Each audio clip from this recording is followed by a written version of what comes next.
बिस्मिल्लाहिर्रहमानिर्रहीम अस्सलाम वालेकुम। Welcome to my YouTube channel.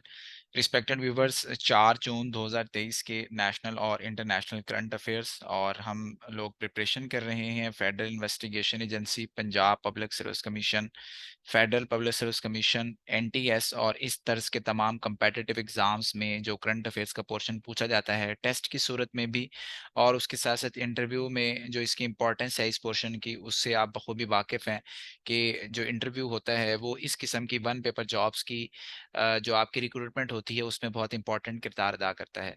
जो लोग चैनल पर पहली दफ़ा आए हैं वो काइंडली चैनल को सब्सक्राइब करके नोटिफिकेशन बेल भी ऑन कर लिया करें ताकि आपको तमाम वीडियोस टाइमली मिल सकें, और वीडियो को एंड तक देखा करें जिन लोगों का करंट अफेयर्स के अंदर इंटरेस्ट होता है।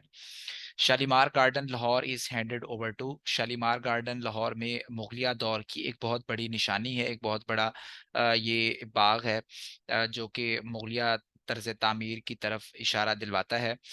इस बाग समेत लाहौर के मुख्तलिफ जो विरसा है, तारीखी विरसा है, वो बिल्डिंग्स अब लाहौर में एक और अथॉरिटी के हैंड ओवर कर दी गई हैं, सपोर्ट कर दी गई हैं।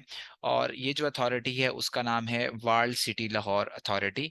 अब से शालीमार गार्डन को यही अथॉरिटी मैनेज करेगी, जैसा कि अंदरून लाहौर के एरियाज़ को ये अथॉरिटी मैनेज कर रही है। इसके अलावा जो लाहौर का किला है, बादशाही किला, शाही किला जिसे कहते हैं, वो भी इसी अथॉरिटी की तरफ से मैनेज किया जा रहा है। मस्जिद वजीर खान है और अंदरून लाहौर के इलाके हैं, वो तमाम यही अथॉरिटी बड़े अच्छे तरीके से मैनेज कर रही है। अब आइंदा से शालीमार गार्डन को भी यही अथॉरिटी लुक आफ्टर करेगी। The deadliest train accident in 20 years is reported in which Indian state. एक भारतीय रियासत में 20 साल की तारीख का सबसे खौफनाक किस्म का एक ट्रेन हादसा हुआ जिसमें 280 कीमती जानों का ज़िया रिपोर्ट किया जा चुका है और इसके अलावा सैकड़ों लोग जख्मी हैं। ये जो ट्रेन एक्सीडेंट हुआ है ये भारत की कौन सी रियासत में हुआ है? ये भारत की मशरकी रियासत है उड़ीसा, वहाँ पे ये ट्रेन एक्सीडेंट रिपोर्ट किया गया है। Pakistan started barter trade system with which countries. जैसा कि आप लोग जानते हैं कि पाकिस्तान में जो फाइनेंशियल क्राइसिस है वो आजकल देखने में आ रहा है, और फाइनेंशियल क्राइसिस की वजह से और जो डॉलर है उसकी कमी की वजह से पाकिस्तान बहुत सारे ऑप्शंस के ऊपर गौर कर रहा है। उनमें ही हाल ही में एक बहुत बड़ी चेंज देखने में आई है कि पाकिस्तान ने बार्टर सिस्टम को अपना लिया है। बार्टर सिस्टम दरअसल पुराने दौर में तिजारत का एक तरीकाकार होता था जिसमें अशिया के बदले अशिया ली जाती थी, यानी goods in exchange with goods. आप चीज दें और चीज के बदले चीज लें, यानी इसमें डॉलर यूज नहीं होगा। तो पाकिस्तान ने ये बार्टर ट्रेड सिस्टम अब से दोबारा ये इस्तेमाल करने के लिए इंडिया दिया है, और बाकायदा इसमें जो कंपनीज की लिस्ट है और जो अशिया की लिस्ट है वो भी जारी की गई है। तो ये जो बार्टर ट्रेड सिस्टम है ये किन कंट्रीज से करेगा पाकिस्तान? ईरान से ये ट्रेड होगी, रशिया से ट्रेड होगी और अफगानिस्तान से ट्रेड होगी। कुछ चीजें पाकिस्तान ईरान, रशिया और अफगानिस्तान को देगा और कुछ चीज़ें इनसे लेगा। इसकी कुछ तफसीलात सामने आई हैं, जैसे रशिया से पाकिस्तान मशीनरी लेगा और पाकिस्तान उनको कुछ चीज़ें देगा, जैसे खुश्क मेवा जात हैं या इस किस्म की मसाला जात हैं। इसी तरीके से अफगानिस्तान से खुश्क मसाला जात आएंगे वहाँ से, और खुश्क मेवा जात आएंगे, और उसके बदले में कुछ चीज़ें यहाँ से अफगानिस्तान जाएंगी, और यही सिस्टम लागू होगा ईरान में। तो बार्टर ट्रेड सिस्टम में जो वजीर खजाना इसहाक डार हैं उनका ये कहना है कि इससे पाकिस्तान के अंदर जो डॉलर का गैप है, एक तो उसकी कमी को पूरा करने में मदद मिलेगी क्योंकि पाकिस्तान तिजारत भी कर सकेगा, और जो डॉलर एग्जिस्टिंग डॉलर्स हैं वो न मुल्क से बाहर जाएंगे। इससे पाकिस्तान को जो आईएमएफ की डील ना होने की वजह से नुकसानात का सामना करना पड़ रहा है उसमें थोड़ी बहुत कमी हो सकती है। Roosevelt airport is handed over to which administration on lease. Pakistan ने यूनाइटेड स्टेट्स ऑफ अमेरिका में पीआईए के जेर इस्तेमाल एक होटल था, रोजवेल्ट होटल, जिसकी अक्सर खबरें आप लोग सुनते रहे हैं। इस होटल को चलाने के लिए पीआईए के पास पैसे नहीं हैं, और पाकिस्तान के पास भी ऑब्वियसली पैसे नहीं हैं क्योंकि पीआईए पहले ही खसारे में जा रही है।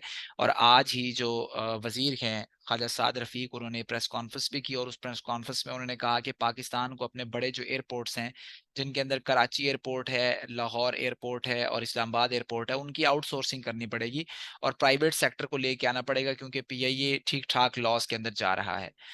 तो न्यूयॉर्क के अंदर पीआईए के जेर इस्तेमाल एक बहुत बड़ा होटल था रोजवेल्ट, जो कि अब मुआहदा हो चुका है, और पीआईए ने या पाकिस्तानी अथॉरिटीज़ ने वो जो होटल है वो न्यूयॉर्क की एडमिनिस्ट्रेशन को हैंड ओवर कर दिया है, और 3 माह के लिए लीज पे दिया गया है। जबकि न्यूयॉर्क की जो एडमिनिस्ट्रेशन है वो इसका इस्तेमाल कुछ इस तरीके से कर रही है कि जितने भी इमिग्रेंट्स होते हैं जो न्यूयॉर्क के अंदर आए हुए हैं, तो न्यूयॉर्क की इंतजामिया उन्हें आजकल रोजवेल्ट होटल में ठहरा रही है। Name the 4 times Australian Olympian who arrived Pakistan to submit K2। ये जो सीजन होता है अप्रैल मई और जून का, इसमें जो कोह हिमालय की बड़ी बड़ी चोटियां हैं, कराकोरम की बड़ी बड़ी चोटियां हैं, उन्हें सर करने के लिए कोह पेमा किस्मत आजमाई तब आजमाई करते हैं। इस सिलसिले में एक बहुत ही मशहूर ऑस्ट्रेलियन ओलंपियन है जो कि 4 टाइम्स ओलंपियन रह चुके हैं, वो पाकिस्तान आए हैं और वो K2 सबमिट करने का इरादा रखते हैं। इस सिलसिले में वो इस्लामाबाद से K2 तक साइकिल की मदद से जाएंगे बेस कैंप तक, और फिर वहां से वो उसको सर करने की कोशिश करेंगे। तो उस ओलंपियन का नाम क्या है? उनका नाम है जुडोका सबरीना और इनका ताल्लुक ऑस्ट्रेलिया से है। Russia banned western journalist to cover. आजकल रशिया ने चूंकि एक जंग मुसल्लत की हुई है यूक्रेन के ऊपर, तो जितने भी वेस्टर्न कंट्रीज हैं या नेटो का अलायंस है या यूरोपीय यूनियन का अलायंस है, वो उनकी और रशिया के साथ जो डिप्लोमेटिक ताल्लुकात हैं वो बहुत ही नाजुक मोड़ के ऊपर चल रहे हैं। सेंट पीटर्सबर्ग, ये रशिया का एक बहुत ही तारीखी शहर है जिसकी वर्ल्ड वार 1 और वर्ल्ड वार 2 में भी इंपॉर्टेंस है, और जो व्लादिमीर पुतिन है उनका ताल्लुक भी सेंट पीटर्सबर्ग से है। तो इस सिटी के अंदर रशिया अपनी इकोनॉमी को दिखाने के लिए एक बहुत बड़ी कॉन्फ्रेंस का इनेकाद करने जा रहा है, ताकि रशिया की जो इकोनॉमी है वो दुनिया को पता चल सके। लेकिन उसके लिए रशिया ने किया ये है कि जो वेस्टर्न कंट्रीज के जर्नलिस्ट हैं उन्हें रिपोर्टिंग से मना कर दिया है। तो ये दरअसल एक इंटरनेशनल इकोनॉमिक फोरम की मीटिंग होगी यहाँ पे, जिसपे रशिया अपनी इकोनॉमी हाईलाइट करेगा दुनिया के सामने। ताहम जो वेस्टर्न जर्नलिस्ट हैं वो इसे रिपोर्ट नहीं कर सकेंगे।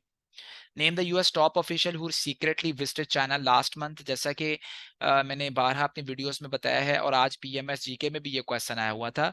आज के जो हमारे करंट अफेयर्स के वीडियो सीरीज है, इसमें पीएमएस के जीके के पोर्शन में 10 से 12 सवाल आज आए हैं। उनमें से क्वेश्चन ये भी था कि ताइवान में रिसेंटली यूएसए की तरफ से किस शख्सियत ने विजिट किया है? तो वो यूएसए की स्पीकर है नैन्सी पेलोसी, जिन्होंने विजिट किया था। इसके साथ साथ जो केविन मैकार्थी हैं, उनके ताइवान के जो प्रेसिडेंट हैं उनके साथ उनकी मुलाकात हुई थी। तो चाइना ने ताइवान का मुहासरा शुरू कर दिया था। अब हाल ही में इस टेंशन को कम करने के लिए यूनाइटेड स्टेट्स ऑफ अमेरिका के एक टॉप ऑफिशियल आए हैं और सीक्रेटली विजिट किया है उन्होंने चाइना में आके, और चाइना की जो पीपल्स आर्मी है उनसे भी उनकी मुलाकात हुई है और बड़े बड़े ओहदेदारान से मुलाकात हुई है। वो कौन है? उनका नाम सीआईए डायरेक्टर मौजूदा जो विलियम बर्न्स हैं, उन्होंने चाइना का ये सीक्रेट विजिट किया है, और सीक्रेट विजिट के दौरान उन्होंने चाइना का यूएस से ताइवान की वजह से जो ताल्लुकात के अंदर एक सर्द मोहरी है उसे दूर करने की कोशिश की है। UN world Braille day is observed on. World Braille day मनाया जाता है यूनाइटेड नेशंस की तरफ से हर साल 4 जून को, और ये इनको इन्वेंट करने वाले जो शख्सियत थे उनका नाम ब्रेली था, इसलिए इसे वर्ल्ड ब्रेली डे कहा जाता है। और इसमें जो लोग जिन्हें मसाइल हैं, आंखों के देखने के मसाइल होते हैं, उन लोगों के लिए ये दिन मनाया जाता है, और ताकि उन ये एक दरअसल एक सिस्टम होता है जिसकी मदद से बुक्स को रीड किया जा सकता है, और वो लोग जिनकी देखने की सलाहियत किसी तरीके से मुतासर है, उन लोगों के लिए ये दिन ऑब्जर्व किया जाता है यूनाइटेड नेशंस की तरफ से। UN world bicycle day is observed on. Bicycle day का भी आलमी सतह के ऊपर दिन मनाया जाता है इसकी अहमियत को उजागर करने के लिए और सेहत के हवाले से इसके किरदार को वाजे करने के लिए। और यूनाइटेड नेशंस हर साल 3 जून को इसे इंटरनेशनल डे के तौर पे ऑब्जर्व करती है। याद रखें कि 1 जून को ग्लोबल पेरेंट्स डे था, 3 जून को वर्ल्ड बाईसाइकिल डे है, 4 जून को वर्ल्ड ब्रेली डे है, कल 5 जून को इंशाल्लाह वर्ल्ड इन्वायरमेंट डे होगा, जो कि आज पीएमएस जीके में भी पूछा गया है, और एमपीटी के पेपर में भी ये क्वेश्चन पूछा गया था। France agree to include which European country to यूरोपीय यूनियन। अब यूरोप के अंदर बहुत सारे कंट्रीज ऐसे हैं जो कि अब दोबारा यूरोपीय यूनियन के अंदर शमूलियत चाहते हैं, जो बच गए हैं, और साथ साथ उनकी कोशिश है कि उन्हें नाटो के अंदर भी इंक्लूड किया जाए। आज ही ये क्वेश्चन पूछा गया था पीएमएसजीके में कि यूरोपीय यूनियन के अंदर जो रिसेंटली कंट्री इंक्लूड हुआ है वो कौन सा है? वो क्रोशिया है। जबकि ये जो आज के क्वेश्चन हम बात कर रहे हैं इसमें ये है कि फ्रांस ने अभी इशारा जाहिर कर दिया है कि यूरोपीय यूनियन के अंदर एक नए यूरोपीय मुल्क को शामिल कर लिया जाए, और वो यूरोपीय मुल्क कोई और नहीं है बल्कि यूक्रेन ही है। इस तरह नेटो के अंदर भी अब 31 ममालिक शामिल हो चुके हैं। इसमें जो सबसे आखिर में मुल्क शामिल हुआ है इसी साल वो फिनलैंड है। इससे पहले नॉर्थ मैकेडोनिया इसके अंदर शामिल हुआ था। तो ये दुनिया भर के जो यूरोपीय ममालिक हैं उनकी कोशिश है कि वो उन्हें नेटो तक रसाई मिले या यूरोपीय यूनियन तक रसाई मिले। तो ये आज के क्वेश्चंस हैं करंट अफेयर से रिलेटेड, और इसको इम्पोर्टेंट जितने भी क्वेश्चन हैं इनको साथ साथ नोट करते रहा करें, तमाम एग्जाम के हवाले से ये इम्पोर्टेंट है। वीडियो को लाइक कीजिएगा। अल्लाह हाफिज़।